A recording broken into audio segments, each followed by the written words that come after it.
हिंदी कहानी चतुर ब्राह्मण और राक्षस। एक वृक्ष पर एक राक्षस निवास करता था।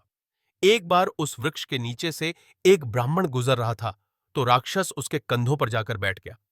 राक्षस ब्राह्मण के कंधों पर बैठते ही ब्राह्मण से कहने लगा, हे ब्राह्मण, तुम मुझे पास के सरोवर तक ले चलो। ब्राह्मण के मन में विचार आया कि यह स्वयं ही सरोवर तक जा सकता था तो मेरे कंधों पर बैठकर क्यों जा रहा है।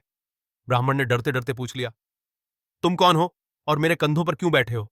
राक्षस बोला, मैं एक राक्षस हूं और मेरा नाम गंटक है और तुम मुझे सरोवर तक ले चलो, नहीं तो मैं तुम्हें खा जाऊंगा।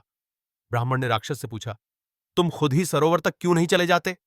राक्षस बोला, मैंने प्रण लिया है कि मैं गीले पैर जमीन पर नहीं रखूंगा, इसीलिए मैं तुम्हारे कंधों पर बैठकर जा रहा हूं। ब्राह्मण उस राक्षस को सरोवर तक ले गया। जैसे ही दोनों सरोवर के पास पहुंचे, राक्षस ब्राह्मण से बोला, अरे ब्राह्मण, जब तक मैं इस सरोवर से नहाकर ना आ जाऊं तुम कहीं मत जाना, नहीं तो मैं तुम्हें जीवित नहीं छोड़ूंगा। जैसे ही राक्षस सरोवर में नहाने के लिए गया, ब्राह्मण ने सोचा कि अगर यह राक्षस सरोवर से नहाकर आ जाता है तो पक्का ही यह मुझे खा लेगा, और अगर मैं भागता हूं और खा जाएगा।